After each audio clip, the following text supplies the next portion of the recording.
nous trouvons en compagnie de Dominique Vibrac. Dominique Vibrac, bonsoir et bienvenue sur les 100.7 de Radio Association. Bonsoir Serge. Oui, bonsoir Dominique, comment allez-vous? Bonsoir Sabrina, ça va très bien. Nous sommes dans un printemps très incandescent, ça correspond exactement à la tonalité de ce dont nous allons peut-être parler ce soir. Tout à fait. Alors Dominique, nous allons parler, comme nous l'avions vu la dernière fois, de l'histoire terrifiante qui marque encore notre imaginaire, celle de la bestia ou la bête du Gévaudan. Alors si vous le permettez, Dominique, avant de vous donner la parole, je vais un petit peu resituer pour nos auditeurs le contexte. Alors nous sommes au siècle de Louis XV, en l'an de grâce 1764. Nous sommes sur les hauts plateaux granitiques battus par les vents d'une des régions les plus pauvres de France, celle du pays du Gévaudan, l'actuelle Lozère. Une région où alternent forêt et pâturage. Une région où, à la tombée de la nuit, on entend les loups hurler dans le soir. Cette affaire, qui durera plus de 3 ans, de 1764 à 1767, commence par un simple fait divers. Une jeune paysanne qui gardait son troupeau de vaches est attaquée sauvagement par un animal énorme. Elle est sauvée par son troupeau qui charge l'animal et le met en fuite. La description qu'elle en fit est inquiétante. Un animal plus gros et rapide qu'un loup, avec des poils hérissés, une gueule énorme, des pattes puissantes et griffues, et une raie noire sur le dos. À la fin du mois de juin, toujours de l'année 1764, on retrouve à la lisière d'une forêt le cadavre d'une jeune fille de 14 ans. Le cadavre est horriblement déchiqueté. Le 8 août 1764, des bûcherons trouvent le cadavre d'une adolescente de 15 ans dans une mare de sang. Elle est aussi atrocement mutilée et couverte de morsures. Pendant 3 ans, la bestia, comme on la nomme, va semer la terreur en attaquant plus de 250 personnes, pour la plupart des femmes et des enfants.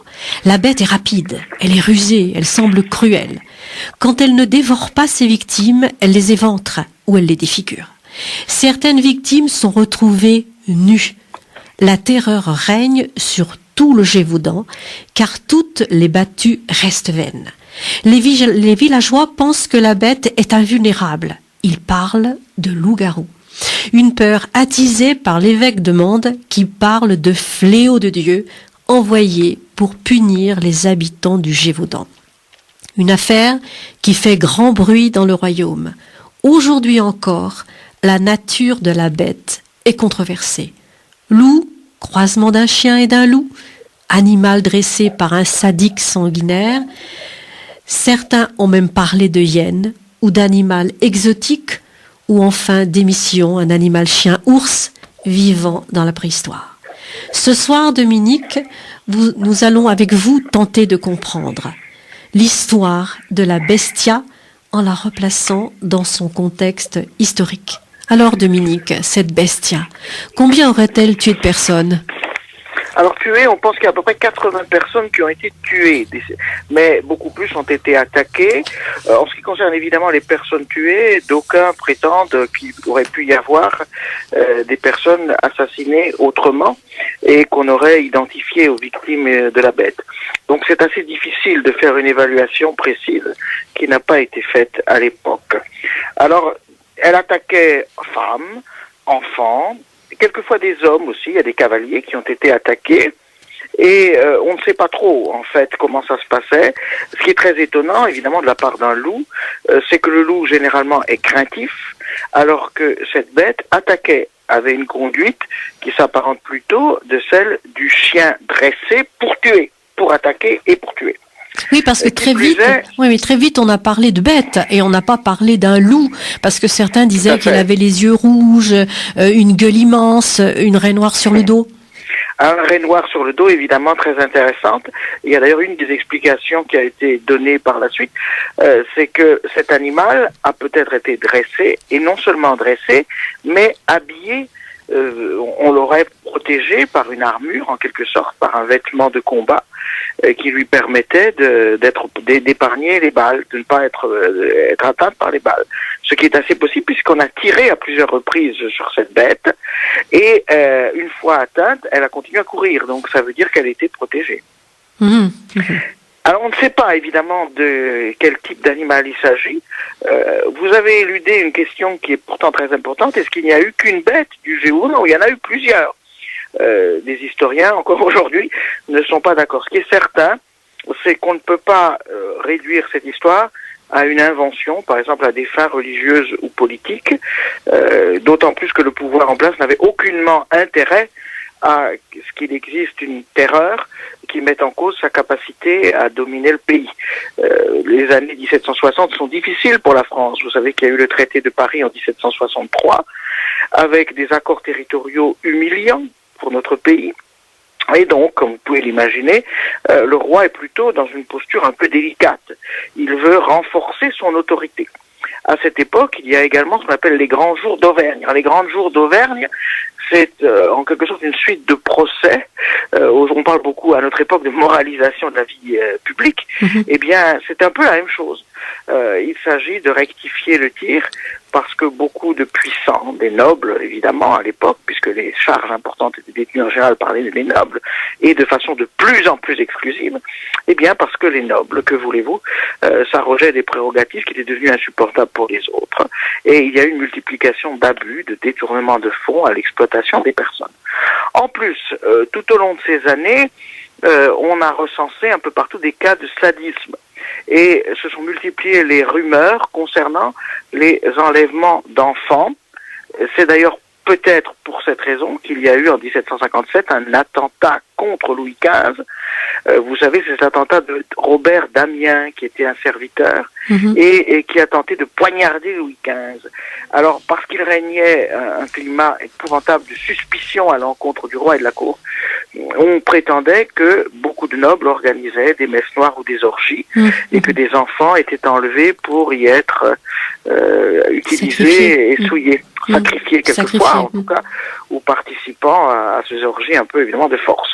Donc le climat est particulièrement délétère et inquiétant et pesant. Donc on ne peut pas imaginer que le roi ait voulu encore en rajouter une couche. Il y en avait déjà bien assez. Au contraire, il a cherché à tout prix à convaincre les Français qu'il était maître de la situation et qu'il ne fallait pas craindre ce loup du Gévaudan, que les chasseurs royaux étaient à même de pouvoir contenir le mal. J'ajoute une dernière chose, c'est une période aussi de crise religieuse où explosent des vagues de superstition et le loup. Alors pourquoi le loup est-il un symbole diabolique? Le loup était réputé pour attaquer par surprise. Or, dans le contexte de l'époque, c'est la même chose avec le poison. Lorsqu'on mourait de façon prématurée, sans voir venir en quelque sorte, on n'avait pas le temps de se repentir. Donc il y a l'idée que le loup au fond est l'allié du diable et qui va arracher à Dieu des âmes en les tuant. Alors donc contexte difficile, pauvreté aussi au niveau du Gévaudan, c'est une des régions les plus pauvres de France, donc contexte extrêmement dur. Est-ce que vous pouvez retracer les grandes étapes de cette affaire? Alors ça s'échelonne sur une période de 3 ans, donc de juin 1764 à juin 1767. Il y a une suite d'attaques. Alors au départ, on croit que ce sont évidemment des attaques par un loup ou par plusieurs loups, chose qui est au demeurant pas encore totalement clarifiée. Et puis très vite, on se dit que ce n'est pas normal, car les loups en général sont craintifs, et cette bête fait preuve d'une agressivité tout à fait étonnante. Alors les habitants du Gévaudan sont terrifiés, et les autorités locales sont tout de suite débordées. Elles vont faire appel aux troupes du comte Louis de Bourbon-Condé, qui, avec le capitaine Duhamel, organise des battues. Alors, ce sont des battues gigantesques, comme aucune du même genre n'était organisée à l'époque, jusqu'à 40 000 personnes. Et on ne ménage pas sa peine pour essayer de capturer ce loup. Vous avez même des hommes qui se déguisent en femmes pour attirer la bête, pensant que la bête va s'attaquer, ce qui d'ailleurs est vrai, le plus souvent et le plus facilement à des personnes qu'elle jugera vulnérables. Ils mettent aussi du poison dans le corps de certaines victimes pour... Tout à fait. Pour essayer d'empoisonner indirectement le loup. Alors il semblerait qu'il y ait un certain nombre de loups qui ont fait les frais certainement de cette chasse aux loups de façon systématique.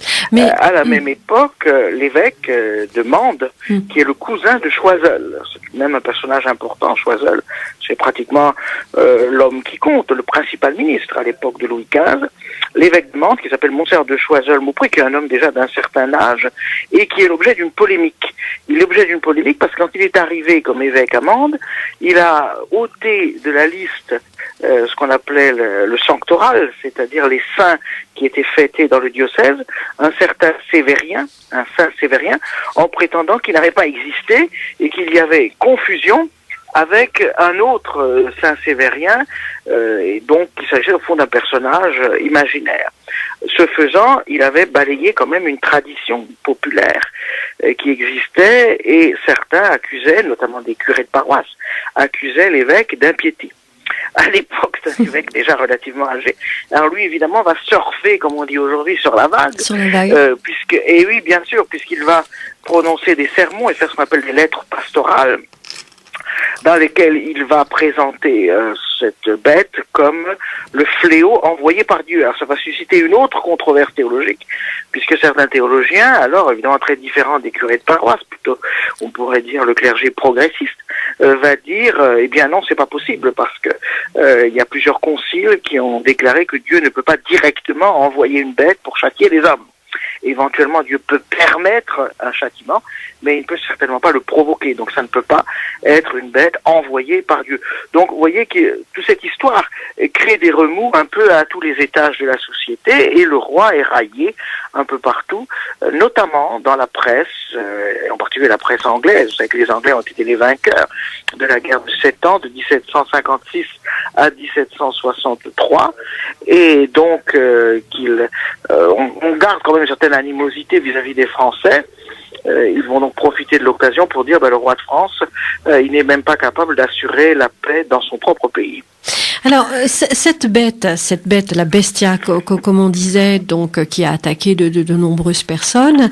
Il y a des personnes qui en ont réchappé. Quelle description, parce qu'elles ont dû en faire une description. Est-ce que ça a été retranscrit quelque part? Comment on la décrivait, cette bête? Ça a été retranscrit. Vous avez vous-même donné un certain nombre d'éléments. Ce qui est intéressant, c'est évidemment, vous savez, c'est toujours le problème des témoignages. Il n'y a aucun témoin qui dit la même chose qu'un autre.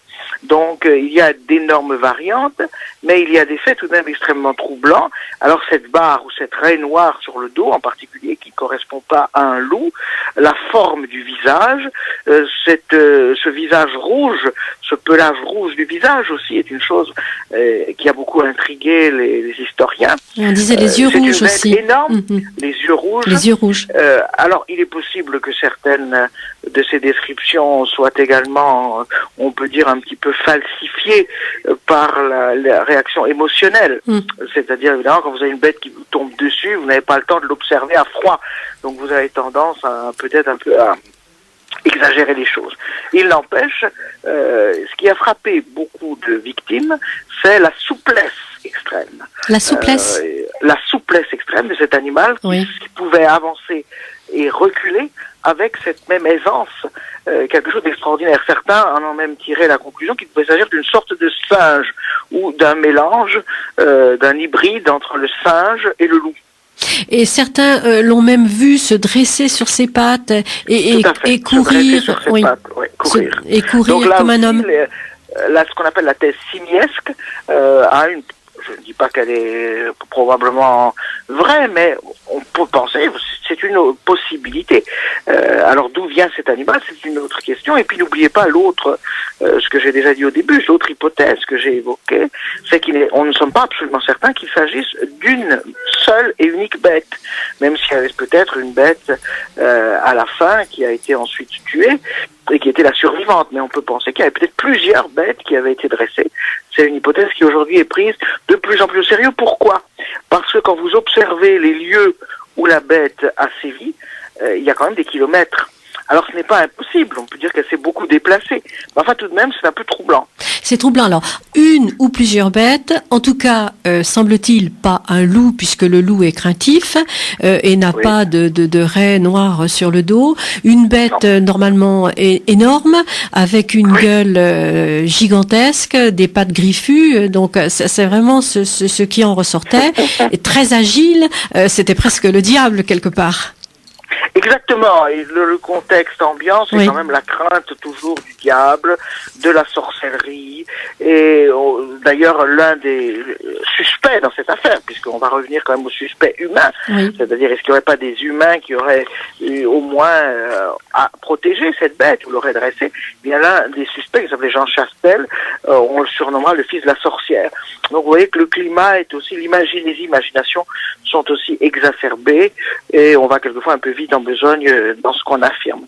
Mais indéniablement, il y a eu un nombre quand même considérable de victimes. En 1766, on dit par exemple que la bête dévore une personne tous les 3 jours. Alors parfois, elle n'arrive pas à tuer les personnes qu'elle attaque, mais même si elle n'arrive pas à tuer, généralement, elle mange une partie de la joue. C'est qu'il y a quand même une férocité extrême, de sorte que certains pensent encore aujourd'hui qu'il pourrait s'agir d'un félin. Et la bête, elle va même chercher les gens dans les maisons, semble-t-il. Oui, très près. En tout cas, dans les maisons, peut-être pas, mais dans les jardins ou très proches des habitations, ce qui est un comportement qui ne ressemble absolument pas au loup. Alors certains ont dit, oui, mais c'est peut-être un loup enragé. Vous savez, quand un loup est enragé, il modifie, c'est pas vrai seulement du loup, c'est vrai d'autres animaux, il modifie considérablement sa conduite. Si d'ordinaire il fuit les humains, dans ces cas-là, il devient menaçant, il les approche. Mais aucune des personnes qui a été attaquée donc par cette bête et qui a survécu n'a présenté des symptômes de la rage. Donc je crois qu'on peut écarter cette hypothèse.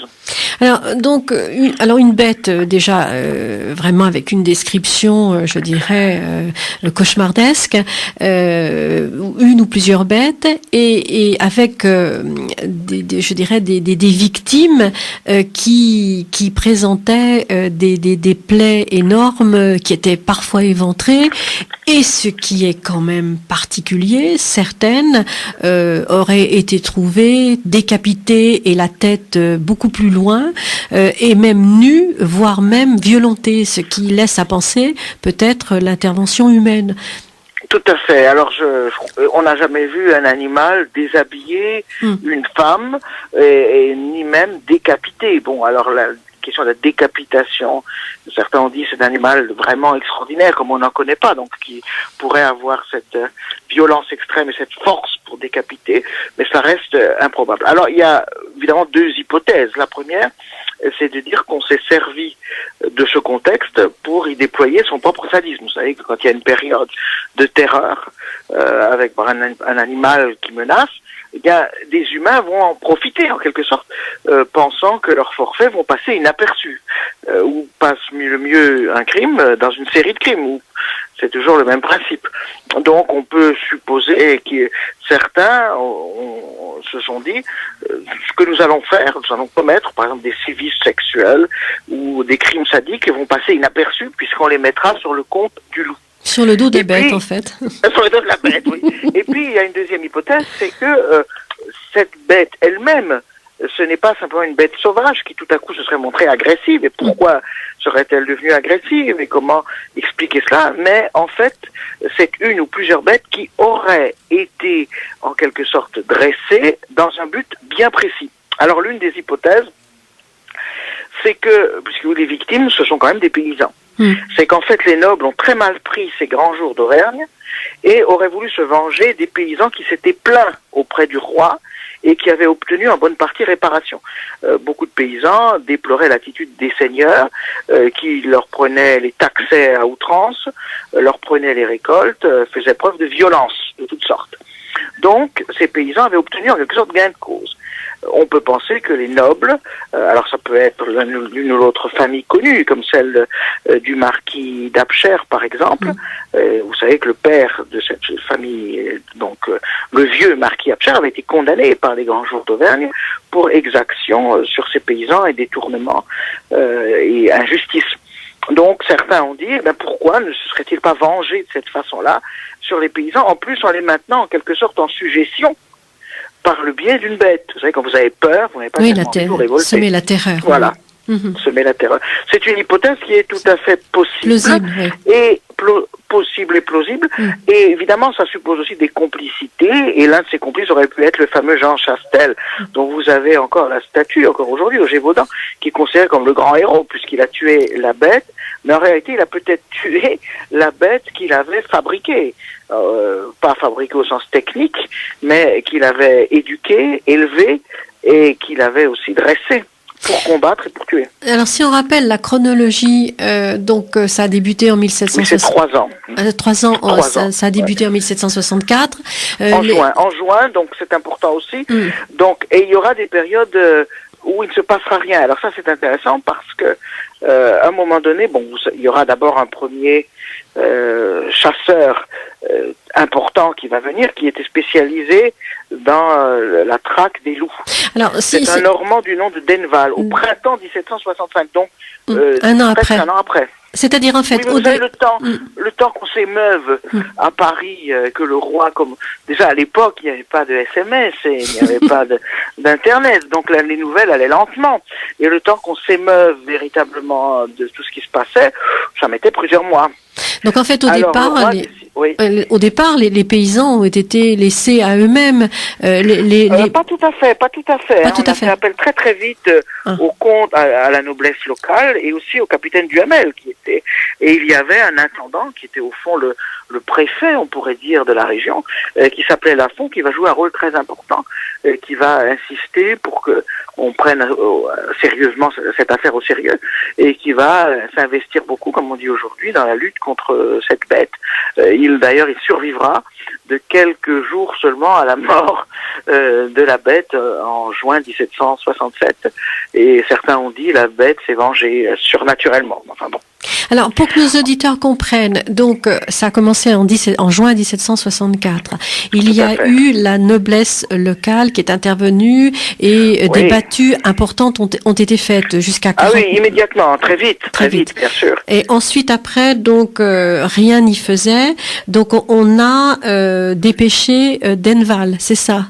Denval. Alors, Denval est très connu. C'est un grand chasseur de loups, c'est un Normand. Mais lorsqu'il arrive, il est un peu perdu parce qu'il ne connaît pas la géographie du Gévaudan. Et ce n'est pas la même chose de traquer une bête dans un espace de plaine et si vous connaissez un peu la Lozère actuelle, le Gévaudan, vous voyez, ce sont des vallées. Il y a des embuscades partout qui sont possibles. Mais il est venu c'est beaucoup plus difficile. Ouais, il est venu de manière volontaire ou il a été dépêché par le roi? Il a été dépêché par le roi, bien sûr. Il a été dépêché par le roi. Alors très vite, semble-t-il Il a accepté. C'était pour lui sans doute aussi un deal. Vous comprenez, de faire ça, il y avait certainement une belle récompense aussi à la clé. Et alors très vite, il semble que Denval ait indiqué qu'il ne s'agissait pas d'un loup. Oui, tout à fait. Il a dit, parce qu'il était habitué aux mœurs du loup, il les avait beaucoup observés puisqu'il les chassait. Et il a dit qu'il était en face de quelque chose qui le dépassait. Mais on pense aussi qu'il n'a pas apprécié la région, il a été mal accueilli dans la région, et qu'il a dit, je ne sais pas ce que je peux faire dans cette région. Peut-être qu'il a senti des résistances, pour le moins, de la part de la population locale et de la noblesse locale surtout. Et alors il est remplacé par le porte-arquebus du roi lui-même, François-Antoine, qui est aussi un homme d'une 50aine d'années, ce n'étaient pas des hommes tout jeunes, parce qu'on considérait que pour chasser un loup, il fallait une grande expérience. Et il va réussir à abattre un loup d'une grande taille, mais assez loin du Gévaudan lui-même, de sorte évidemment il subsiste un doute important pour savoir s'il s'agit bien de cette bête-là, et s'il ne s'agit pas tout simplement d'un autre loup de grande taille qu'il a réussi à tuer, ayant eu la consigne de ramener une bête à peu près, finalement peu importe laquelle, pourvu que l'on puisse dire l'homme du roi a réussi à terrasser la bête du Gévaudan. Oui, alors l'animal est autopsié, empaillé, exposé à la cour, c'est très spectaculaire. Pour le roi, l'affaire est décidément classée et il est interdit qu'il en soit autrement. François-Antoine reçoit une importante pension et surtout Choiseul, à l'époque notamment, dit il n'y a absolument pas question de revenir sur cette affaire-là qui crée du désordre. Le danger n'existe plus, la bête est morte et a été tuée. Donc en fait, c'était asseoir l'autorité du roi que d'interdire tout cela et de dire la bête a vraiment été tuée par un envoyé du roi. Voilà, donc ça devait donner à nouveau l'autorité. Oui, il y a une part de manipulation politique, mais c'est une récupération politique plutôt, parce qu'évidemment, à l'origine de cette histoire de bête de Gévaudan, il n'y a certainement pas l'influence royale. Donc le roi a voulu tirer la couverture vers lui et récupérer la situation et l'affaire à son profit, ça c'est certain. Mais il n'empêche... Mais le problème c'est que ça a continué. Alors pas tout de suite. Pas tout de suite. Pas tout de suite, et non. Et alors il y a une explication, je pense, assez troublante. Vous savez que Chastel, peu importe comment on le prononce, se trouvait en prison à ce moment-là parce qu'il avait défié justement les hommes du roi. Il les avait injuriés, il s'était moqué d'eux parce qu'ils étaient tombés dans un marais. C'est une sorte d'outrage. Donc il avait fait de la prison, il était enfermé en prison, il était considéré comme menaçant vis-à-vis des hommes du roi.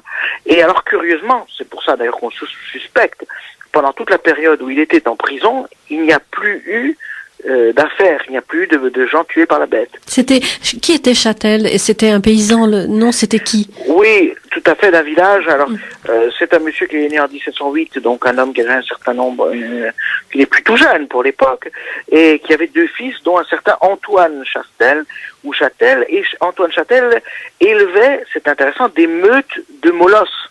Donc là, il y a un élément quand même assez troublant. Il était dans un village, appelé Sorgues, et dans ce village, il avait une très mauvaise réputation. On considérait que la famille Chastel frayait avec le diable. Et il avait participé donc au battu, c'est ça?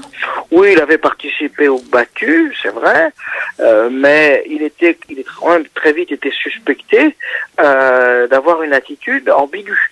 Alors il a participé au battu parce que les chiens, évidemment, pourchassaient les loups. Il n'empêche donc, la bête était officiellement morte, elle avait été empaillée, officiellement morte, mais le carnage a continué en 1765, 1766, et on dit...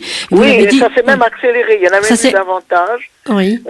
Il y a des épisodes célèbres, vous avez par exemple des groupes d'enfants qui ont été quelquefois attaqués, parfois décimés, qui ont résisté, quelquefois opposé une résistance. C'est le cas notamment du jeune Jacques Portefait, qui va réussir à repousser la bête, et qui va être considéré comme un héros à tel point qu'il va recevoir une pension royale qui lui permettra de faire des études. On parle aussi de la figure de Jeanne Jouve, qui avait 6 enfants. Alors, ces enfants, il y avait 3 enfants qui étaient dehors avec elle, et qui sont attaqués à ce moment-là par la bête. Elle survient, elle arrache en quelque sorte ses enfants à la bête qu'elle parvient à repousser. Un des enfants quand même ne survivra pas, mais c'est quand même un combat assez héroïque. Et puis il y a cette fameuse pucelle du Gévaudan, vous savez, Marie-Jeanne Vallet, qui a 20 ans et qui réussit, qui est avec une autre jeune fille de son âge, ou un peu plus jeune je crois, et qui est attaquée tout à coup par la bête et qui réussit à chasser la bête avec une baïonnette. Il y a une statue, je crois, non? Oui, tout à fait. C'est considéré... Alors, pourquoi la pucelle? Non, c'est un souvenir de Jeanne d'Arc, mais bien qu'à l'époque, Jeanne d'Arc, on n'en parlait pas autant qu'aujourd'hui.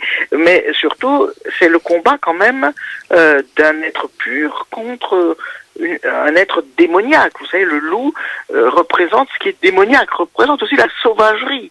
On pourra à la fin essayer de se demander s'il n'y a pas derrière tout cela une lecture presque psychanalytique qui est possible. C'est-à-dire, bien sûr, les faits sont là. Je ne veux pas dire que ces faits ont été imaginés. Il ne s'agit pas d'une légende. Il s'agit avant tout d'un épisode historique. Mais néanmoins, dans cette idée d'une bête qui nous attaque, qui nous menace, identifiée au loup, c'est la même chose que le mythe du loup-garou. C'est finalement la sauvagerie qui revient et qui vient dévorer ceux qui se considéraient comme de bons chrétiens. Donc cette bête, ou ces bêtes, on va dire, continuent à sévir jusqu'en juin 1767, où là, Jean Chastel tue la bête.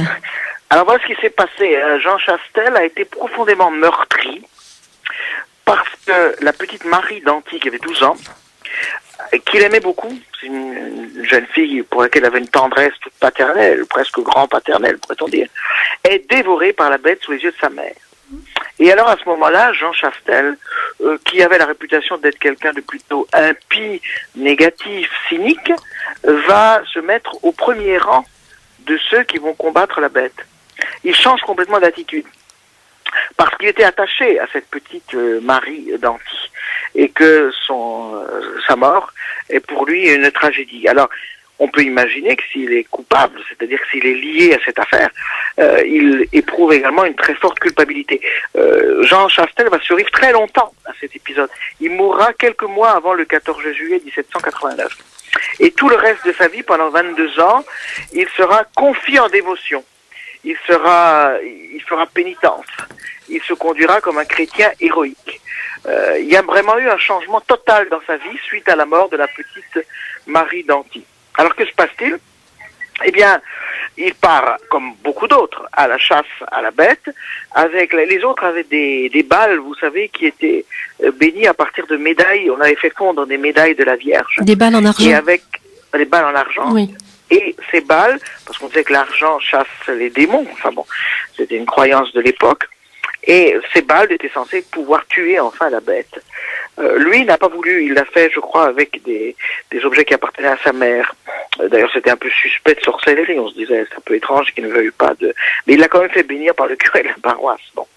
Alors il est parti, et tout à coup, il rencontre la bête. Alors, c'est un peu bizarre. Comment a-t-il réussi à rencontrer tout de suite la bête? Certains disent, il a rencontré la bête immédiatement, tout simplement parce qu'il savait où elle était.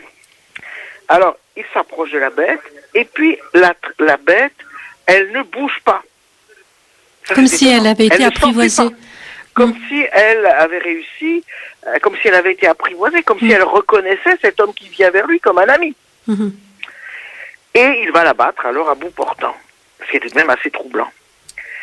Certains ont dit, oui, il a fait ça parce qu'il était lui-même sorcier, donc comme il était sorcier, il avait un pouvoir sur les éléments diaboliques, puisque vous savez que la définition de la sorcellerie, c'est d'avoir un pouvoir sur des êtres diaboliques. En tout cas, il réussit à tuer cette bête. Il est salué comme le grand vainqueur, comme celui qui a enfin libéré. Alors cette bête, le corps de cette bête, va être autopsié, et on ne sait pas trop, on n'identifie pas trop la nature de cette bête. Est-ce que c'est un chien? Est-ce que c'est un loup? On va l'envoyer à Paris et elle va même être examinée par le grand Buffon. Alors dans des conditions épouvantables. D'abord le voyage sera très long. Je vous ai dit on est en juin puis juillet, il fait très chaud. La bête est déjà pratiquement dans un état de putréfaction. Ça sent épouvantablement mauvais. Certains ont même dit que ça détériorera de façon définitive la santé du Buffon.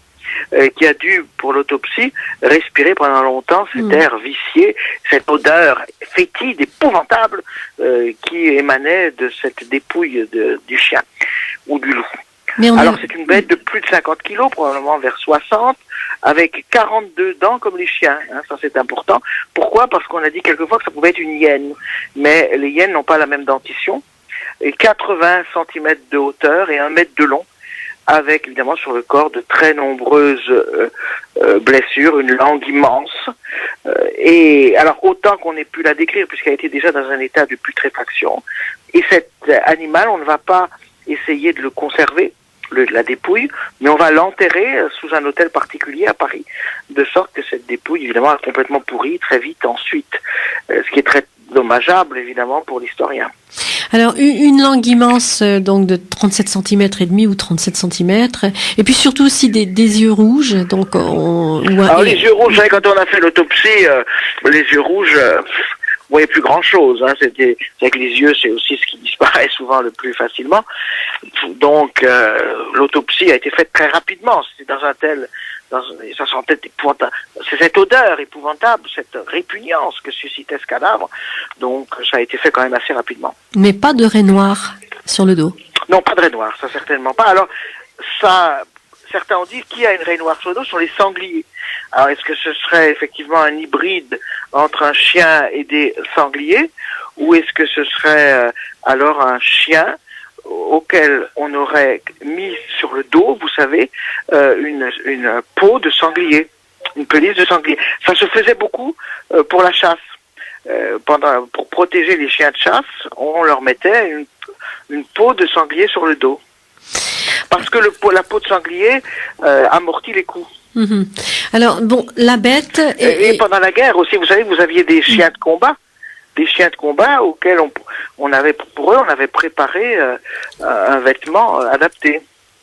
Alors, si vous voulez, donc la bête là est morte, est officiellement morte, puisque il n'y a plus eu de victimes après donc la mort de cette bête, semble-t-il. Voilà. Donc, alors on ne sait pas si évidemment c'est une bête dressée, ou s'il y a plusieurs bêtes dressées. Bon, on ne sait pas tout cela. Mais il n'y a plus de victimes ensuite, ça c'est certain.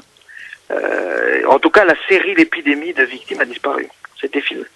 Alors, selon vous, Dominique, et selon donc les historiens, quelle est la théorie la plus plausible? Donc, plusieurs bêtes. Je vais vous donner ma théorie parce que finalement, c'est ce qui est le plus intéressant pour nos auditeurs. Alors, ma théorie est qu'il s'agit bien et bien d'une ou de plusieurs bêtes. Sur ce point, je n'ai pas d'avis bien précis. Je pense que c'est un mélange probablement entre deux espèces, alors loup, chien, ou peut-être même, pourquoi pas, hyène et un autre animal, ou un félin. Alors ça peut être un félin. Vous savez, à l'époque, on se passionnait beaucoup pour les animaux exotiques. On les ramenait d'Afrique, de très loin, qu'on ramenait d'Afrique. Alors il se peut que ce soit un de ces animaux qu'on ait accouplé à un autre et que ça ait donné une sorte d'espèce hybride et particulièrement redoutable. C'était les nobles C'était les nobles qui avaient. D'accord. Alors, ce que je pense, c'est que Chastel a joué un très grand rôle, c'est qu'il a dû, avec son fils Antoine, se charger d'élever, si l'on peut dire, cet animal, et de le dresser pour qu'il puisse combattre. Vous voyez? Oui. Et ainsi, alors pourquoi est-ce qu'il a fait ça? Pour des raisons qui restent, à mon avis, obscures. Mais je crois que derrière, il y a eu un personnage dont on n'a pas encore parlé, mais qui est très important, qui est le comte de Morangiès. Alors Morangiès a eu des problèmes importants avec la justice pour des raisons financières. C'est un ancien militaire qui a quitté l'armée. Il va plus tard faire de la prison, toujours pour des affaires de dette.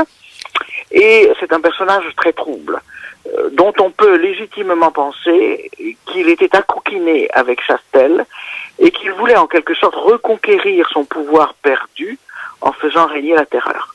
Et pour ce faire, ça fait penser un peu au chien des Baskerville, vous savez, de Sherlock Holmes et de Conan Doyle. Donc, c'est cette théorie, c'est votre, je dirais, votre interprétation des faits. Oui, tout à fait. Donc, une bête dressée pour tuer par un noble. Une ou plusieurs, ça, je n'ai pas. Je pense moi qu'il y en a eu plusieurs. Je suis enclin à penser qu'il y a dû y en avoir plusieurs parce que quand même, c'est à des distances géographiques assez importantes. On a parlé aussi de sociétés secrètes, de complots, Alors, probablement, il est assez probable quand même ces corps dénudés, décapités. Je crois que, au fond, ce noble dont je vous ai parlé, Morangiès, était un grand pervers. Un peu comme Gilles de Rais, à supposer que Gilles de Rais ait véritablement été coupable de tout ce qu'on lui a reproché, et qu'il a organisé effectivement des orgies. Donc c'est un ensemble, si vous voulez, de choses. Est-ce qu'il est mort longtemps après la bête? Parce que donc s'il avait cette perversité, normalement les crimes auraient dû continuer. Il est mort longtemps après? Il est mort assez longtemps après. Il est mort au début du 19e siècle, donc il a survécu très longtemps à cette affaire-là, oui. Donc, mais alors vous dites les serial killers, en effet, les serial killers ne peuvent pas s'arrêter comme ça sans aucune raison en général. Hein. On dit ça. Mais est-ce que c'est une preuve de quoi que ce soit? Je ne sais pas. Je peux pas vous dire. En tout cas, Jean Chastel a cessé d'être son homme de main. Probablement parce qu'il s'est rendu compte que sa complicité avait conduit à la mort de son ami Marie d'Anty. Alors c'est assez troublant parce que la théorie que vous avancez, enfin donc sur l'explication des faits, ressemble étonnamment à un film qui a été fait il y a peu de temps, le Pacte des loups, absolument. Oui, c'est vrai, et un autre film 2 ans ensuite, un téléfilm en 2003 qui s'appelle La Bête de Gévaudan, et qui est assez proche de ce que j'avance également, oui. Alors, il y avait peut-être une secte, mais là encore, on n'en sait rien. Moi, je pense qu'il s'agit de ce noble qui a cherché vraiment à dominer ses paysans et son entourage. En tout cas, la bête du Gévaudan marque... Et à se servir au passage avec des enfants, tout simplement. Les crimes sur les enfants, les viols d'enfants ont été innombrables au Moyen-Âge, et ce serait un épisode de ce type. Et oui, parce que je dirais qu'il y a eu des victimes, comme on disait tout à l'heure, retrouvées dénudées, décapitées, nues, enfin, bon là c'est la main de l'homme de toute manière. Absolument, il y a des choses qui ne peuvent pas être le fait. Là, je crois que c'est une certitude partagée par tous les historiens. La bête du Gévaudan, c'est pas simplement un animal spontanément qui vient attaquer. Il y a une intervention humaine derrière. Là où évidemment les historiens restent partagés, c'est à savoir jusqu'où il s'agit effectivement de quelque chose de préparé par l'homme. Ou est-ce qu'il ne s'agirait pas simplement de l'homme qui ensuite aurait saisi l'occasion d'attaque par des loups pour par la suite sévir et faire du mal. On ne sait pas. En tout cas, il y a manifestement du sadisme. Les animaux ne sont jamais sadiques. Les animaux tuent parce qu'ils ont besoin de se nourrir et pour se défendre de façon instinctive. Alors que là, nous sommes en présence vraiment d'un meurtre sadique.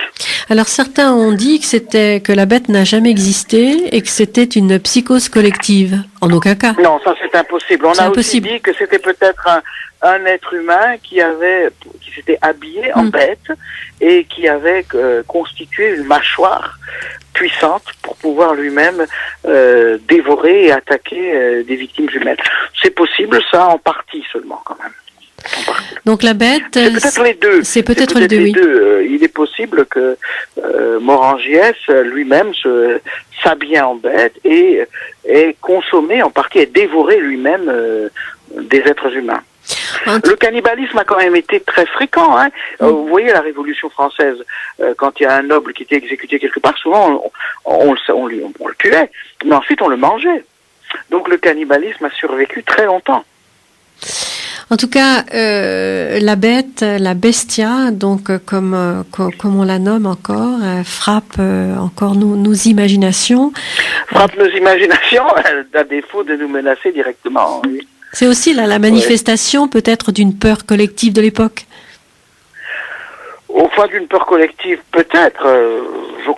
Oui, si vous voulez, mais je crois qu'il y a effectivement eu des choses épouvantables qui ont eu lieu et on peut comprendre cette terreur. Ce qui est certain, c'est que le loup représente pour l'homme, d'où cette idée du loup-garou, sa part obscure. Et qu'il y a certainement, même dans ces terres chrétiennes du Gévaudan, une attitude beaucoup plus ambiguë par rapport à la vie que ce qu'on dit généralement. Et il y a à la fois une fascination et une horreur pour cette part obscure de nous-mêmes que cette bête, d'une certaine manière, vient réanimer. Il y a eu aussi d'autres épisodes dans l'histoire de France de bêtes qui ont sévi comme cela, donc il y en a eu à tous les siècles. Mais... il y a une bête d'Évreux, mais alors là on pense que c'est une bête en fait qui était échappée d'un cirque ou d'un zoo, et on ne sait pas exactement laquelle, mais c'est un faux, très probablement. Enfin, il y a eu beaucoup d'épisodes comme cela, mais la bête du Gévaudan reste quand même marquée, ancrée dans notre mémoire collective. Des très très grand nombre de victimes tout de même, et du fait qu'indéniablement il ne s'agit pas seulement du cas d'une bête féroce qui attaque. Il s'agit également de personnes. Il y a forcément une participation humaine. On va rendre l'antenne, Dominique. Quel est Merci. J'espère que nos auditeurs ont apprécié ce que j'ai dit et vont pouvoir faire de beaux rêves. De beaux rêves. Si je peux me permettre, pouvez-vous conclure, nous donner un mot de fin? Oh, il n'y a pas un mot de fin à donner, sinon que l'énigme reste entière d'une certaine façon. Mais vous savez, j'ai envie de dire que la vraie cruauté, ce n'est pas les animaux, ce sont les hommes. Les hommes. Oui. Merci Dominique. Le vrai sadisme ne peut pas être celui d'une bête, c'est forcément celui d'un être humain. Merci Dominique. Et puis à la prochaine fois, on parlera peut-être d'un autre épisode de Bête ou peut-être des sorts Fox. C'est très intéressant cela. Ah oui, ce serait très intéressant aux États-Unis, avec Monsieur Pied Fourchu. Avec Monsieur Pied Fourchu, on en reparlera. Les auditeurs verront qui est Monsieur Pied Fourchu, à supposer qu'il ait existé. Voilà. Merci en tout cas. Merci, je vous souhaite une bonne soirée. Bonne soirée à vous. Au revoir. Au revoir. Bonsoir, au revoir. Bonsoir.